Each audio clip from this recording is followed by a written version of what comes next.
China has accumulated huge quantities of gold, between 30 and 40,000 tons, actually held by the state.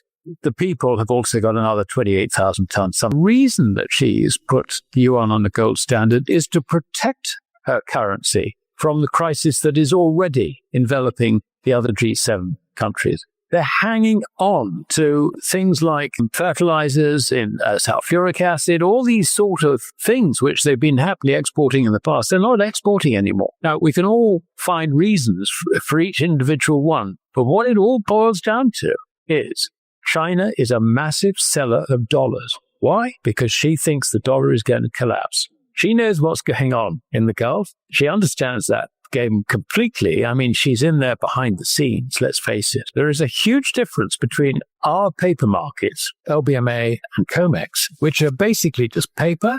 Compare that with China. Also, Hong Kong are physically deliverable. China recognizes that when the payment mechanism, you've got the first sign, if you like, of a crack-up boom, with the People's Bank of China deciding we're not going to wait for everybody else to realize that the dollar is going to zero.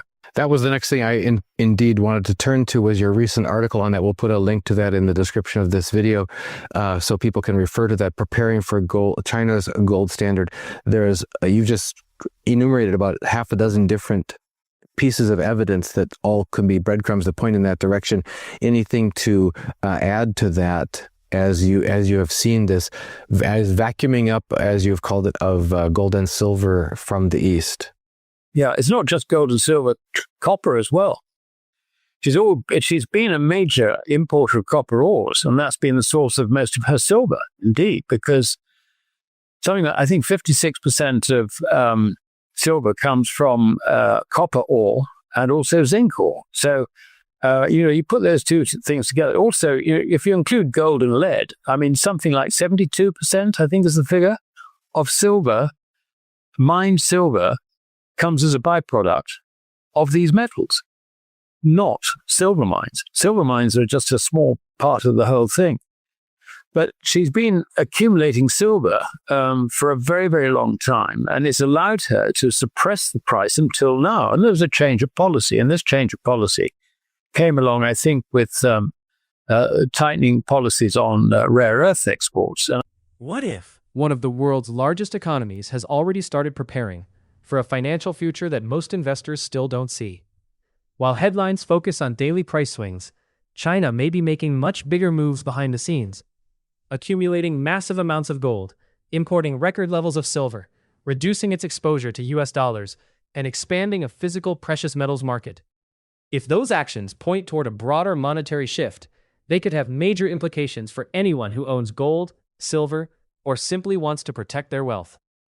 Let's take a closer look at what Alasdair Macleod believes is happening, and why he thinks these developments deserve far more attention than they're getting. I think probably the thing that really did it was when America turned around and said, this is a critical mineral, we've got to accumulate silver for strategic purposes, whatever, feed to secure our defense industry, supplies, whatever. Anyway, China wasn't going to do that. She wasn't going to supply it. And that is why, to all intents and purposes, she seems to have virtually stopped exporting silver and is now importing massive quantities.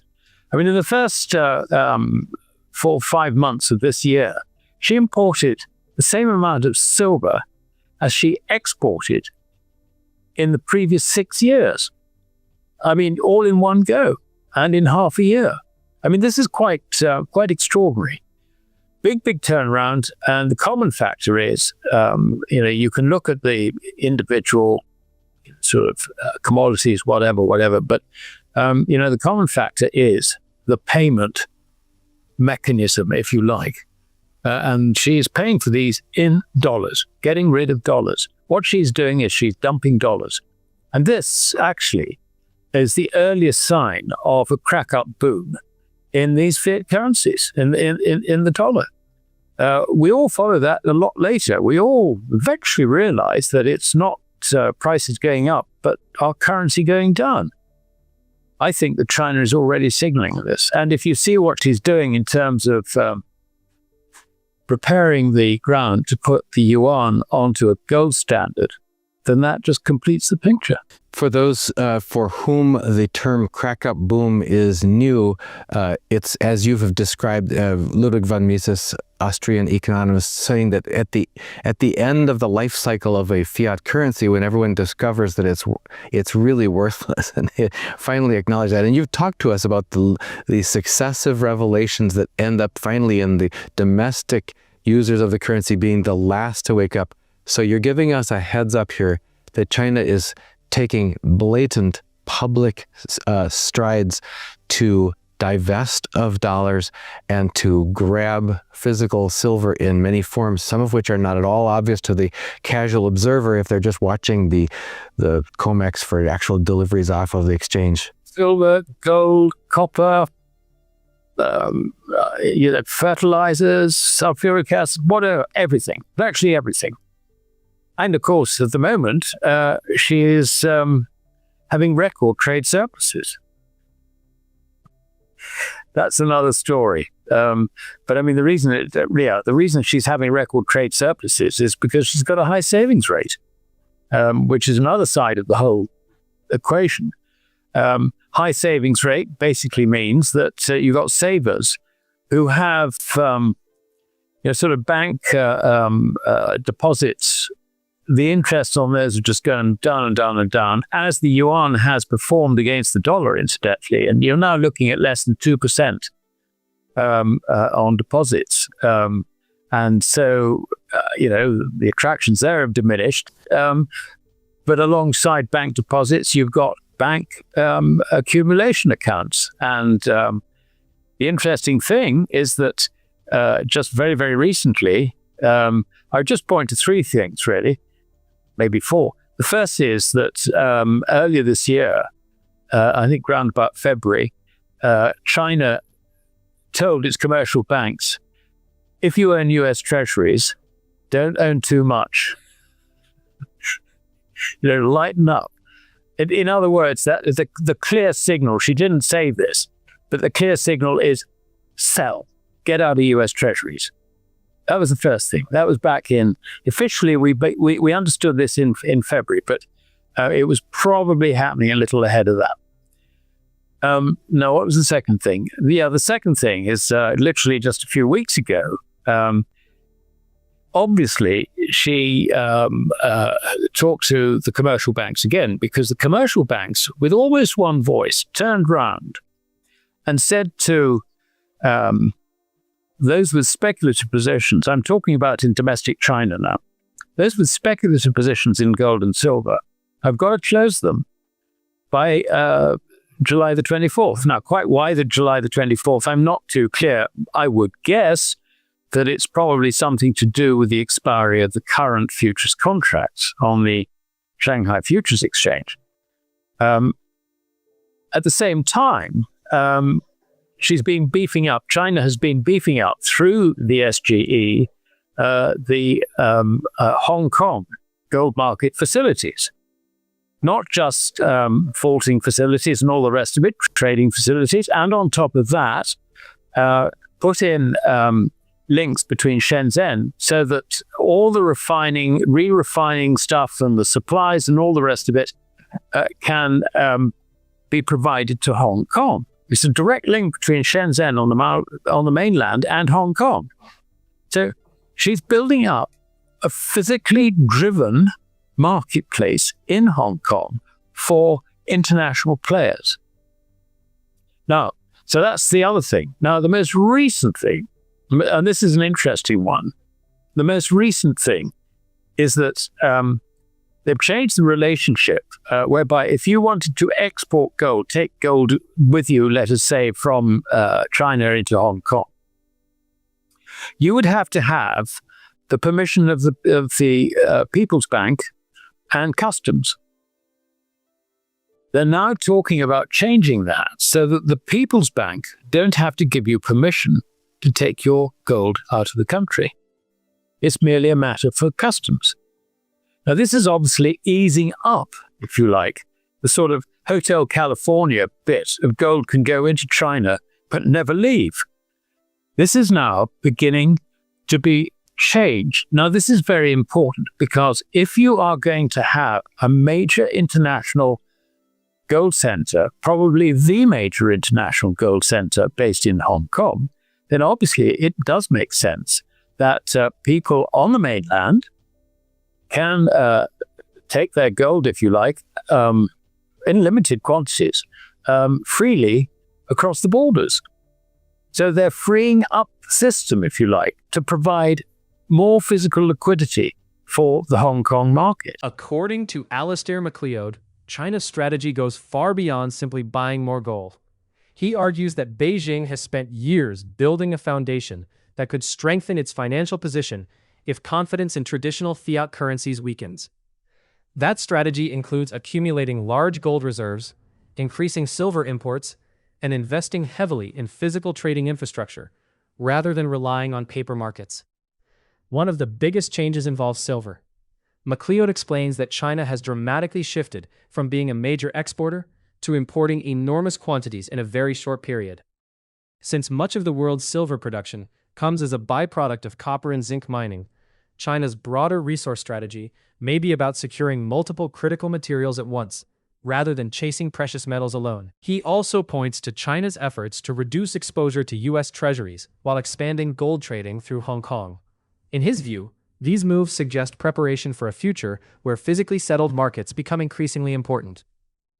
Unlike paper contracts, physical markets depend on actual metal changing hands, something Macleod believes could become more valuable if confidence in financial markets declines. Another key part of his argument is China's continued investment in vaults, logistics, and international bullion infrastructure. Rather than making dramatic public announcements, Macleod believes Beijing is quietly building the systems needed before any larger monetary changes occur. Whether or not his outlook proves correct, he argues that investors should pay attention to what governments are doing, not just what they're saying. The thing that's fascinating about this is that it is absolutely clear there is a huge difference between our paper markets, LBMA and COMEX, which are basically just paper. They are markets for bankers, basically, and investors who are content to hold paper rather than physical. On the one hand, compare that with China, where that market, both China and also Hong Kong, are physically deliverable, physically driven. So the paper aspect is going out of it. This is the new market. And the reason this is being promoted, I think, is that China recognizes that when the payment mechanism for the LBMA and COMEX disappears, which is what is happening to fiat currencies, particularly the dollar, then those markets will disappear as well. So they will have the market. It's a fascinating position. The other thing the reason this really matters is that China has accumulated huge quantities of gold. In the article which you referred to, I think I concluded that there's roughly could be something like between 30 and 40,000 tons actually held by the state. The people have also got another 28,000 tons, something like that. And also there's investment gold, which is in the Shanghai Gold Exchange, and so on and so forth. Further figure, I don't know, 5,000 tons, whatever it might be. So there are huge quantities of gold. Now, given that there are now SGE vaulting facilities in Hong Kong and also in Saudi Arabia, and there's talk of vaulting facilities being opened elsewhere, like Malaysia, for example, I don't know, possibly Indonesia. Sorry, I just shut the door. Wind's blowing it. There was even talk in Dubai. Obviously, that's maybe a sort of slightly difficult situation. And apparently, there was even talk of them opening a vault in Zurich. Now, the reason for this is, and basically, the way these vaults work is quite simple. Gold can go in or out only via payments in Chinese yuan. No other currency is acceptable. So it's quite easy for China to just turn around and say, right, the rate is now fixed. This is what it is. So many yuan per ounce or per gram, whatever they use. That's it. That is the fixed rate. They can just do that overnight. And they have got the strength, they've got the reserves, they've also got the economic basis to make it stick, which is something which America lost, which is why they went from owning, I don't know, it's over 20,000 tons, I think, at the end of the Second World War, down to something like 9,000 tons when Bretton Woods was finally suspended in 1971. So China, I think, if she can do that tomorrow. And but the problem is that she doesn't want to be blamed for undermining the fiat currency system, because the moment she does that, all the fiat currencies will be toast. I mean, quite clearly, and China will be blamed for it. So what she's, I think, planning is to do it in such a way that it becomes obvious to everybody that the reason that she's put the yuan on the gold standard is to protect her currency from the crisis that is already enveloping the other G7 countries. Well, it's not the other, but the G7 currencies from the dollar downwards. And I think that's what will give her the timing. But the fact that she's been moving recently to, say to her banks, don't hold US treasuries, the fact that she has been dumping dollars as rapidly as she possibly can, and the fact that she's been moving, if you like, to quite aggressively to beef up Hong Kong as an international gold center, replacing what obviously will be a complete failure in the paper markets in the West. I think this means that she's taking the view that this is something that's going to happen sooner than perhaps she originally thought. And we should take note of that. But there is evidence that the Chinese are basically selling all the dollars they've got, and also other currencies, at an increased rate. Now, we see this with their massive purchases of gold, something like 700 tons so far this year. Their massive purchases of silver. I mean, they have been substantial sellers of silver in previous years, in the order of anything between 3,500 and 5,000 tons. Now, first half of this year, over 2,000 tons imported. We don't know what the exports are. I should think virtually nothing. They're hanging on to things like fertilizers in sulfuric acid, all these sort of things which they've been happily exporting in the past. They're not exporting anymore.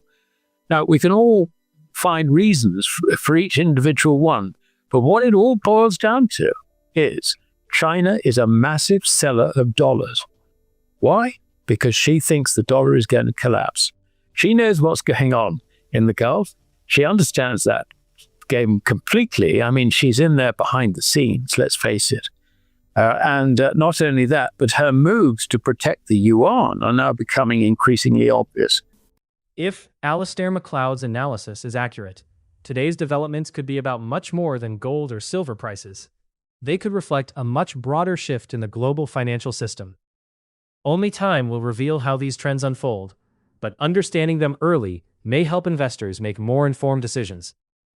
If you enjoyed this breakdown, be sure to subscribe for more insights on gold, silver, and the global economy. And now we'd like to hear from you. Do you think China's recent actions are simply smart resource management, or do they signal a much bigger monetary shift?